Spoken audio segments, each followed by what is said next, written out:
What?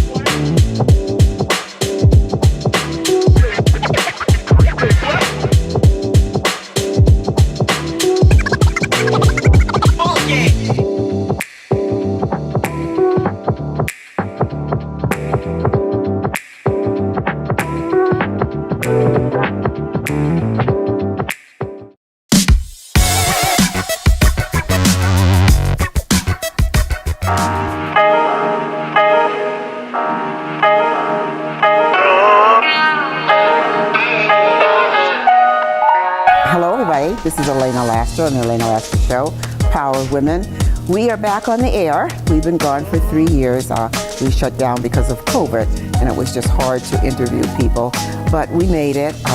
My blessings to everyone who came through it. We're strong, and we fought the devil at his own path. And welcome back to our show. So if you have a show that you'd like me to look at, just put it on the email. There's my address, and just email me and let me know. But today's guest, she's kicking off the first show. I'm so excited. Her name is Mrs. Lakia Baymon, and she's the principal of Mary Lynch, along, listen to me, along with all of these other things that she does. And that 10-minute, 15-minute, 20-minute show is not going to do for her, so I'm going to ask her, which I'm asking her now, will you come back again to pick up where we left off? So the purpose of this show is to strengthen young black women. Not only the young, as we get older, we need it, We don't like to say getting old, but getting older. We need to have someone who's guiding us strong and helps us keep that dignity that we have. And I understand you have a lot to offer, and you give so much. And this is what I want to talk about. I want you to take me from A to Z. If I miss something, I want you to bring it out to my attention. But let's start with, who are you? Who is Lakia Baymon? What a big question. I just want to first of all say thank you for the opportunity to be part of this platform and be on the show. You're quite for welcome. you guys seeing something in me that is valuable to share with Absolutely. the public, I definitely appreciate that. I don't do what I do for accolades. I do what I do because I believe it's the right thing to do, and it's a part of my calling. And so who is Lakia Baymon? I'm wearing a hat today, and this is just one of many. I am a mother, a wife, a daughter, a sister, a believer, an educator, and whatever else I need to become in order to get the job done. Yes. Well, where do we start? Let's start when you were born. Okay. In Springfield, right? Yes, yeah. So you take it from there. Born and raised in Springfield, went through Springfield Public Schools. So in terms of wanting to become an educator, it was ingrained early on. I had the privilege of having some excellent educators and people that look like me, which is kind of rare.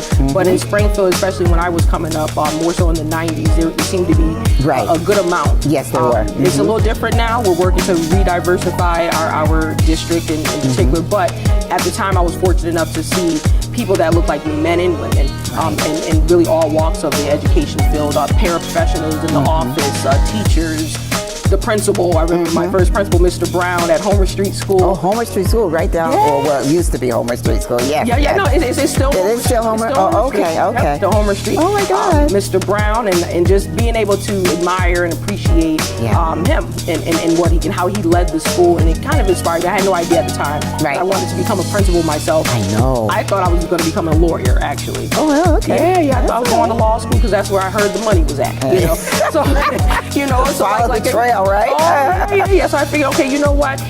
For me, education, I used to say this all the time, and I still believe it. I just haven't had the opportunity to really say it. Here it is. Here it is. Okay. Education to me is a way into certain doors and a way to avoid other doors. And what I mean by that is, education is really could be the great equalizer if it's utilized effectively and people take advantage of it. I grew up in a place, and my parents, they're not college grads, and so nobody around me really reflected that. I didn't even know where to begin. Didn't know with what that. it was. I didn't know what it was, and didn't even really understand how valuable it truly is until I got a little older and started to interact with other people, and my teachers started to see certain things in me, and wanted to groom that, and so I'm grateful for the opportunities that I've had, and really and truly. I tell people all the time, nobody can take your education from you. And that's so your true. credentials are your credentials. Right. They can try to deny you access, but if you're qualified to be there, you have every right to be there. And that's good because, and you said you didn't hear it at home, your parents as well as my parents, they struggled to make a living. and to put food on our table, and made sure we learned our timetables at the kitchen table. But to think about us going further, it wasn't in their mindset at that time. Yeah. They wanted the best for us. They loved us. But like I said, my mother worked 2 jobs. My father worked a job and a half. Just to be able to sit down and have food on our table, that was their gift to us, and have a roof over our head. So I admire you for venturing out on your own, and you came in contact with the right people, and you started from there. Yeah. So where are you now? Where am I in your life? Yeah. In my life, in terms of my professional career, I'm currently the principal of Mary Lynch School in Springfield. You know, when I went off to college in Maine, I went to Bowdoin College in Maine. Oh, Shout out to Bowdoin Polar Bears. Oh my! So you know, just not super far away from home, but far away. You know, where I felt like I could really develop my independence. And so when I came back to Springfield, again, wasn't sure if I wanted to go to law school or if I wanted to go into the field of education. Started working in a high school summer program and said, okay, this is it. And so went back to school and then continued. So where I am right now is essentially a culmination of many years of education and experience. And I believe I'm where I'm supposed to be. Mary Lynch, I'm sorry to interrupt you. Mary Lynch, is that South Branch Park? North Branch. North Branch. I get the two of them mixed up. That's North Branch. That's how you turn that curve and go up. Yes. Oh, okay. We're like the wooded area. We're kind of hit ahead. Yeah, right. Exactly. So how long have you been there? This is my 4th year at that particular school. I've been an educator for about 15 years, since my son was. I think he was still in my stomach when I started. Oh my goodness! Hadn't poked his head out yet, huh? No, he didn't even arrive yet. Okay. So yes, 4 years. Tell me about being a principal with today's children. And I guess you get that question all the time. Life has changed so much. Sure. Kids have changed. We have changed. We have more into a survival mode, losing a lot of family members. How do you talk to the children? How do you maintain a balance of discipline and respect? Yeah, I believe that the children, for the most part, are still children. Yes. And so life happens to us all. Obviously, we going through a pandemic, and still to an extent going through a pandemic is very tough. Transitioning from going to traditional school to remote learning, virtual learning, to now coming back to school was tough for some. But really and truly, for me, what has made it effective and successful is having a solid team of educators and people, and the parents on board. Everybody understanding the mission and vision, and we just get into work. We do what we need to do. Our goal, one of the goals for the school, is to become a model school. Okay. And I've said that day one. I said the moment I decided I'm going to really pursue a principalship, when I get my own school, I really want it to be a model school. Oh, okay. I want us to really be an exemplar for how we do school, particularly in Springfield. Springfield gets a bad rap in some ways. I believe it has changed a lot. It really has changed. The reputation has changed. The data is speaking for itself. There's a lot of promising things happening, not just at the elementary level, but all the way up. And so with the kids are kids. Yes, and so in terms of discipline, they know right from wrong. We train them and teach them and reward them when they do the right thing. And when they do the wrong thing, there are natural consequences. Absolutely. And so being consistent, being persistent, and being insistent about the fact that I know you can do this and you're better than what you're showing me right now. My parents used to always say there are consequences for bad behavior. Absolutely. And that has to carry on to the children. Now, what grade do you start at Mary Lynch? What's the grade? Yep. It was kindergarten through 5th grade. For the first time this year is pre-K. So that was really? Yeah. Nice. There's universal pre-K throughout Springfield now, and so every school every elementary school now has pre-K. Has to have a pre-K. Yes. What grades do you find the most challenging?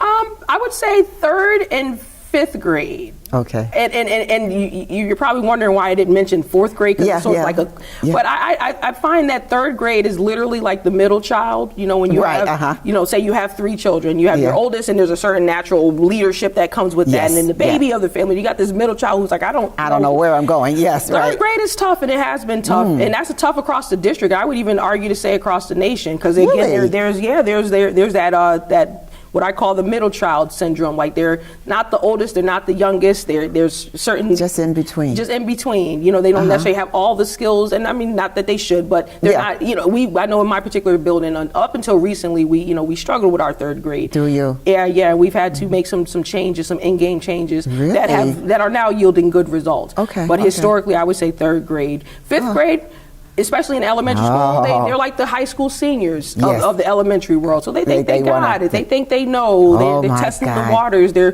getting ready for middle school, so they want to try out some. No, you're not going to try out certain things. Yeah, right. You got to wait till that time comes. You got to wait. And so, really trying to create that balance as well of allowing them to be leaders, but the right kind of leaders. Being a principal is an enormous responsibility. You're dealing with so many different personalities. Sure. But I also feel you take the place of the parents. And you get a parent who's working 2 jobs, the husband's working, or maybe just a single parent who's trying her best to raise 3 or 4 children, and they don't have time to sit and say, this is what you do in life. This is where we're going. And I think they focus a lot, well, sit down, you learn your timetables, you learn this, and go from there. You are a foster parent.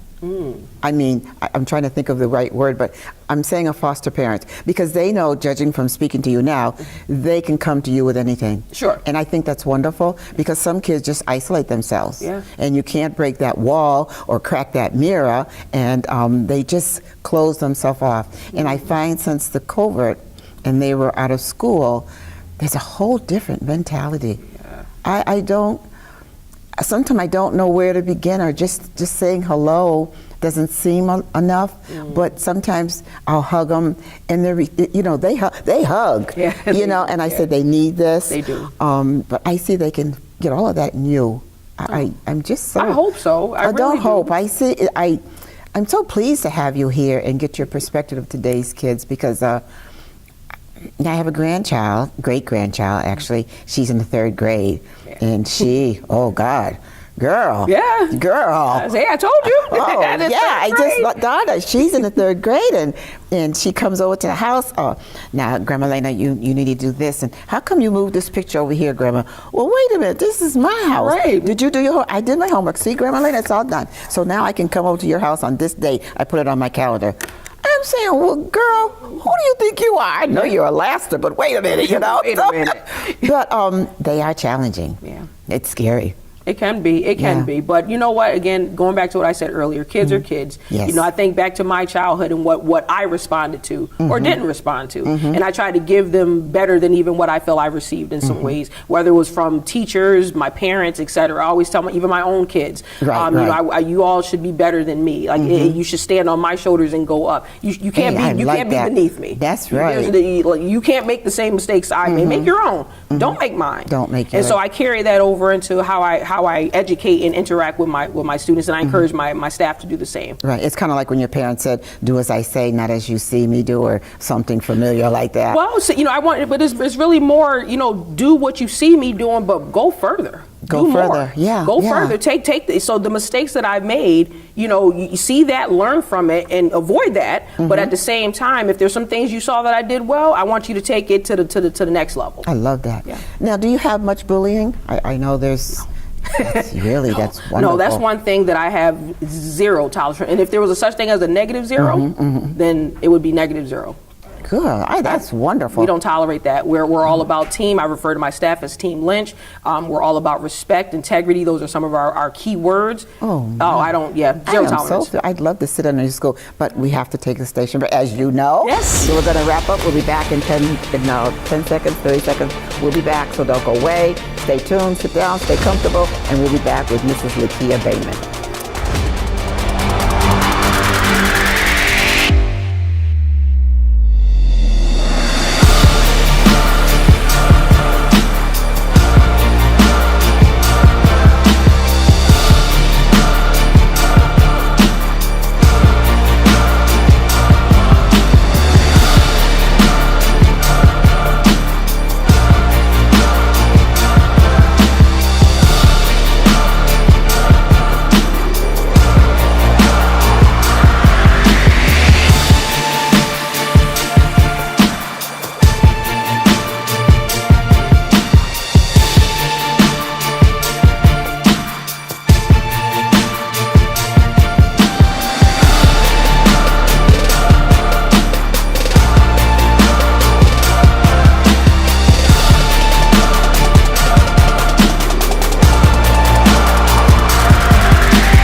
School is just phenomenal. I would like to just make a academic requirement of what you have. But and I know I was asking you a lot of questions.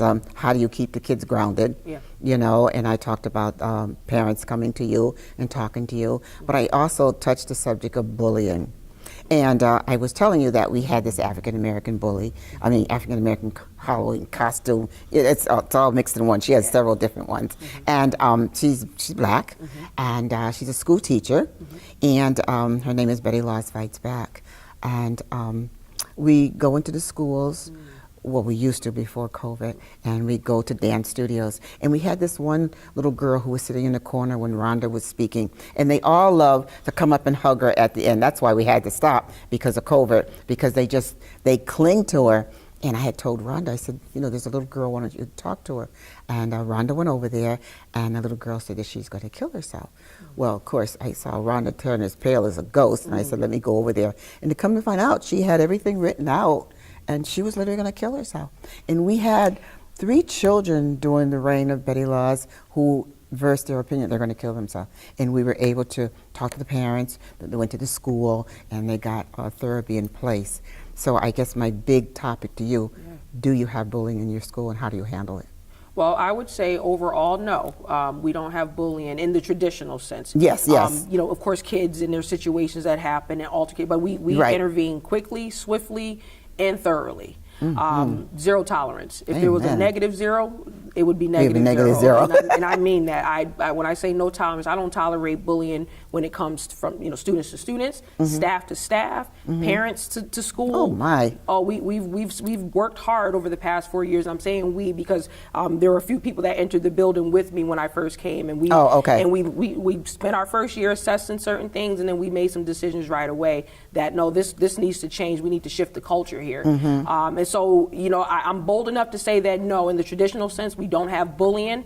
Yes, things come up, things happen, but they're few. But you're able to settle it before it gets out of hand. I am, as much as I am open and available and warm and friendly, and the kids come and hug me. There's also the Miss Baymon. That you don't want to cross the line. Yeah, there we go. There's the stereotypical. I don't want to go to the principal's office. You don't, unless I invite you here. Right. You don't want to be here. This is not a comfortable place for you. It kind of reminds me when you get in trouble at home, and the police would say, "I'll take you home," and they said, "No, we'll stay here," because they knew when they get home, you're in for it. Yes. Yeah. So you set that example. Yeah. Absolutely. So like again, that balance. The warm and strict. They need to know there are boundaries. Absolutely. We can have a whole lot of fun in school. We can learn a lot. We can enjoy it. We're there for 8-9 hours a day. I mean, it's a long time. And as we were starting to talk about earlier, being like a foster parent, like a surrogate, a surrogate family, or really in a lot of ways surrogate mother for some of the students. It's important that they understand boundaries. Right. And especially when it comes to authority. I know with everything going on in our world, not even just with COVID, but with Black Lives Matter and just all of the perception all of police. The stuff on television. I mean, there's so many things that the kids are exposed to, that misinformation. Right. And so, really just trying to do the best I can within the context that I can kind of manage. Right. To help them understand authority and how to respond to leadership and how to respond to authority in a way that's not going to get you in trouble. Right. And so, it's absolutely imperative for the kids to be able to be successful. If they don't have those boundaries, if they don't see it in the home, they're not seeing it at school, nobody's holding them accountable consistently, who knows what we're going to end up happen with. to them. Yeah. Right. Because I know you do need structure, and they do need to know their limitations. Absolutely. And I know it's taught at home, at least parents try. We got parents who are struggling. Sure. And your school and your way of teaching, which I love, it should be in a book, it should be a model program already, that gives them the comfort that they need there. And sometimes it's just like the kids they just need to talk. Yes. And you'd be surprised what they come up with. That's the killer. And I'm saying, I try not to show a facial expression, because you don't want the kid to just shut down. Right. But I admire you so much. Thank you. The way you're doing, the way you're working, but you really should think in terms of model program. Yeah, and I you really am. should. Yeah. Just the fact that the bullying is not tolerated there, And I mean, we all know how much bullying is going around, from young kids to adults to home life. Yes. You know, it comes in the home. Yep. And which is probably where it starts, depending on what your train of thought is and how you're being taught.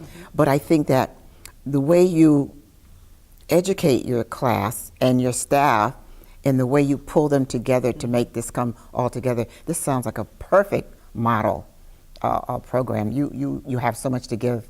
Thank you. I do appreciate that. I'm good. And we have to have you on again, and we'll pick up with any kind of program that you have in school going. Maybe we could come to the school. Yes. I think that would be good, and because we talk about it here in this segment, Right. And then the next segment, we are now at Mary Lynn School, you know, the principal, Lakia, baby, you know. I think that would add a lot to it, and we might air it a couple of times, because I think it would be a valuable asset for parents. And just, you know, it's like, I realize that what our parents taught us, it's hard to instill in these children today. Yeah, it's a They little look at you tougher. like you're crazy, you know. It's just like little things. Make your bed before you go. You know, you brush your teeth, don't wash your hands in the kitchen sink, you go in the bathroom. But the structure that our families gave us, these kids, when you started, these kids say, you must be crazy, Mrs. L. I let them call me Mrs. L. How do you break that gap? How do you bring it all together? Yeah.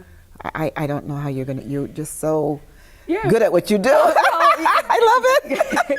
Well, I mean, again, kids are going to respond to whatever you give them, or however you handle them. And if you're consistent, then and you're unyielding, then eventually they fall in line, because they do want to please. I believe all kids want to please. They they want attention. Some are willing to get it for negative reasons, if that's what it takes, and some are willing to do it for positive reasons. So if you give them opportunities, give them the structure up front, set them up for success, there's no way that they can fail. Do you do a handbook on this?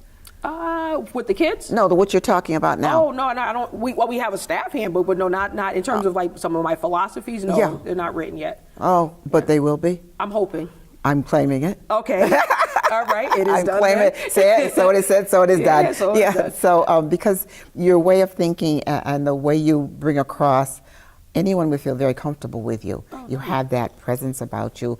I don't have to put my shoulders in my ears. You know, I can just kind of relax and talk. And I think you should get some kind of book together. You really should, and I think that might be your calling. And maybe I'd like to claim that this is the beginning of it on our show. It's right there in your head. I mean, it's like the water is just pouring out of you. But you should really do that. Anything else I've missed in your school or in your life you'd like to tell me about? Well, I mean, in addition to being an educator, I am a minister of the gospel. I'm an evangelist at Ministry in Motion in Springfield, right here in Springfield, Massachusetts. Very, very, very excited and proud to be a part of that ministry. Is definitely in motion. There are In a lot motion, of things, yes. lots of things going on. Really trying to reach not only the youth, but you know, those who are struggling. We call ourselves the misfits, misunderstood individuals saved for instructing today's sinners. And so the places where people may not feel comfortable, or certain, not that there's any particular church where people aren't comfortable going to, but there are maybe certain people who are not comfortable. Maybe they don't have the right clothes, or they don't have the right background, or they don't have enough money. And they feel shame coming in. Shame. Yes. You know, Jesus came for the misfits. He came for the people that others rejected. And so, you know, I'm privileged to be a part of the ministry that really owns that in terms of we don't shut anybody out. You know, if you come here, come as you are. Please come as you are. We're going to help you as long as you're willing to put. There's work. You know, there are expectations. Let's work together. Let's walk this thing out together. Oh, hold that thought. It's that time again. So it's amazing how quickly time goes when you're really deep involved in a conversation, and there's so much of a territory, you know, to cover it. But we'll be back in a few minutes. Stay tuned. Nice. Hopefully I'm not being overwhelming. No.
suicide, absolutely. So many people are hurting. Yes, That's really that mental health. Okay. Oh, yeah. We are back again. Thank you so much for coming back and thank you for taking your time. I know you might have stepped outside or stepped in the other room, but you did come back to us, and I appreciate that. And don't forget, if you have any show or you know friends who you can help bring on the show and get the power of women out in the community, I want them to stand tall and realize that we are here and we are strong. I'm back again to Mrs. Lakia Baymon, and she's the principal of Mary Lynch School. Among other things, the next show with her here, you watch what's going to happen. She's going to sing. Oh. Yeah, I don't put that out there, and she's going to rap. You got that? Yes. So back to Mrs. Baymon. Go ahead, honey. So yeah, we were just talking about ministry and even thinking about particularly the young people who have been really hurt or have been hurting, but all of that being exacerbated by COVID. Suicide, mental health is such a huge topic, and it's something that I believe the church absolutely needs to take the leadership on. Right, exactly. And so, what I can say, I really try to tie in. And it happens naturally, because of the fact that I'm working with people for a living. It's natural for me to be able to relate to the kids and be able to be willing to have those deeper conversations. Even with parents, like I've had parents come to me and confide in me some very personal things. Being able to pray with them, being able to at least try to guide them or give them my perspective or try to encourage them, whatever it is. There's so many people that are hurting. Yes. And so to me it's so important for people, no matter what field they're in, no matter what they're doing, to be sensitive to that and not be easily what I like to call offended. Yes, right. Because sometimes when kids, for example, they misbehave, it's a cry for help. Yes. When parents are giving us a hard time, I've had to learn that over the years. Because sometimes I'm like, well, don't make my job harder. I'm here serving your kid. But then I have to, step back and understand that they're human. And that I have bad days, they have bad days, bad moments, it happens.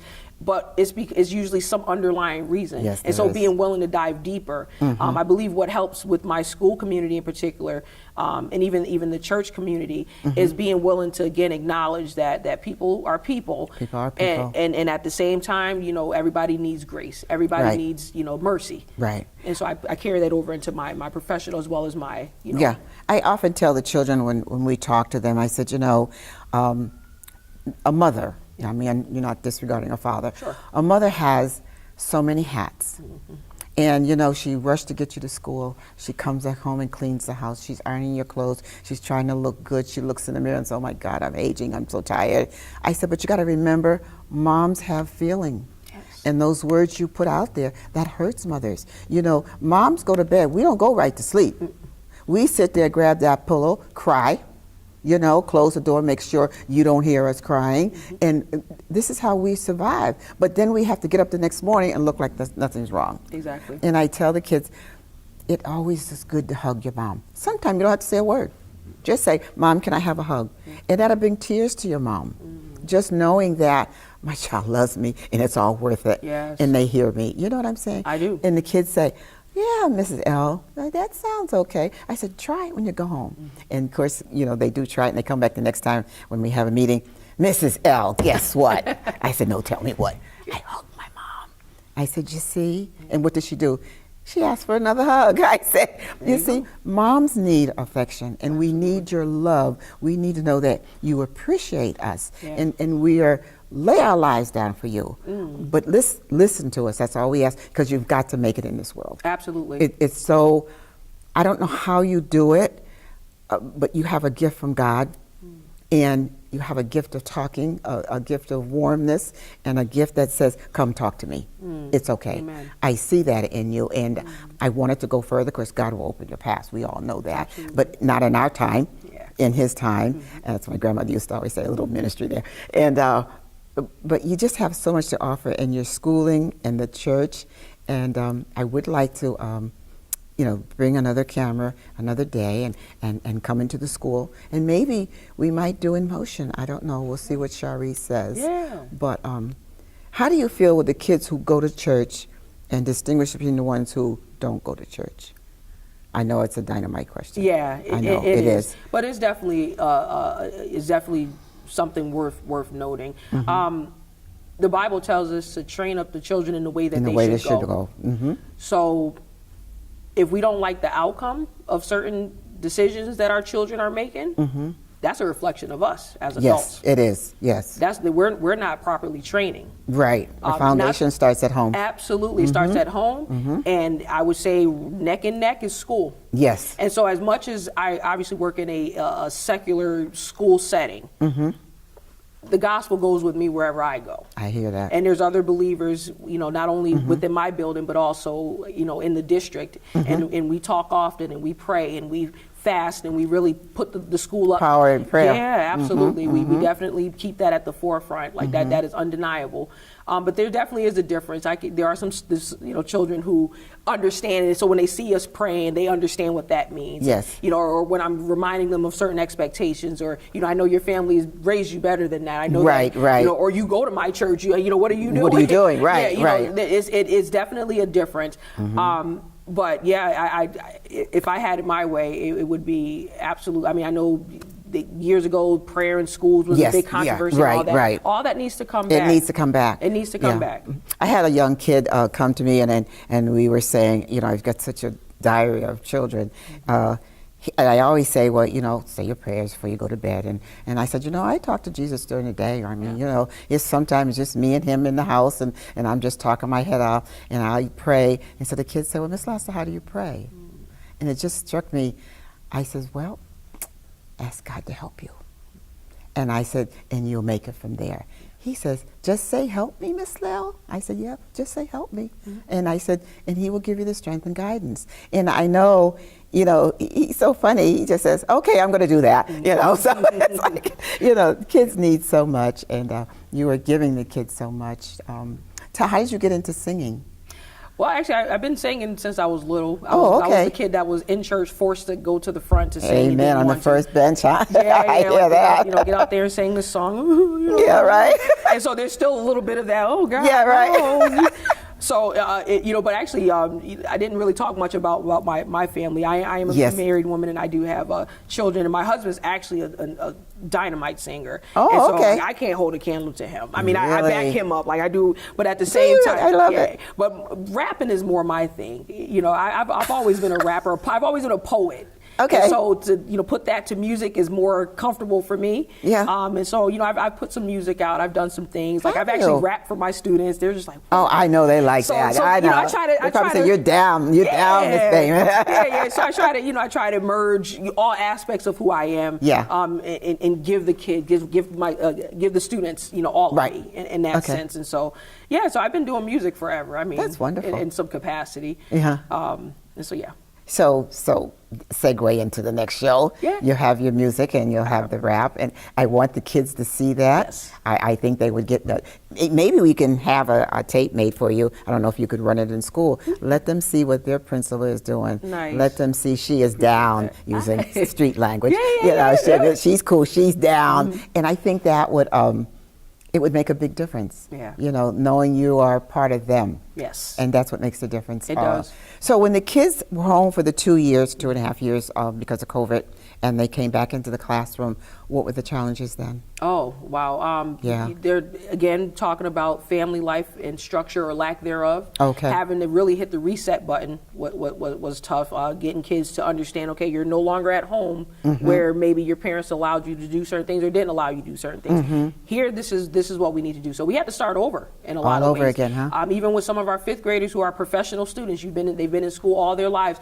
Basic things like, you're not getting out of your seat and going to the bathroom without permission. Like there's structure, there's order. Right. Here's our schedule. Here's our routine. And then certain just poor habits that were picked up, and and that's not everybody. Of course, no, of we course had some not. families that Right. were right there with us in terms of the remote learning, making sure their kids were online on time, making sure that they did the homework. And that was the challenge. Yeah, that was the challenge. But I do think that parents gained a certain appreciation that they maybe didn't have for teachers and principals. Yes. So because they had to become, in a lot of ways, just like we're surrogate parents, they had to become surrogate educators. That's right. And really be partners with us in ways that maybe they weren't required to do before. So I believe for the most part, we're good. We're in a nice, stable place now, and we can do what we do and there's hope for our children. Yeah. There's hope. Oh, Never lots give of up it. hope. Yeah. Never Never give up hope. Well, I had a wonderful time having you here. Thank you. I appreciate it. I just love having you here. I got so much to look forward to. But as always, and as you know, as a producer, director, it's time to say, time out.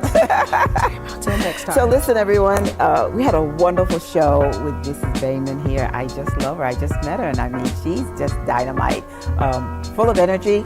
And I know the children in her school pick up that energy, and it's like, saying, walk that walk and talk that talk, and that's what she does. So stay tuned to us for next week. I don't know what the show is going to be, but look for us on the weekend. I think that I'm not sure about the timing, but we'll broadcast it so you can see it.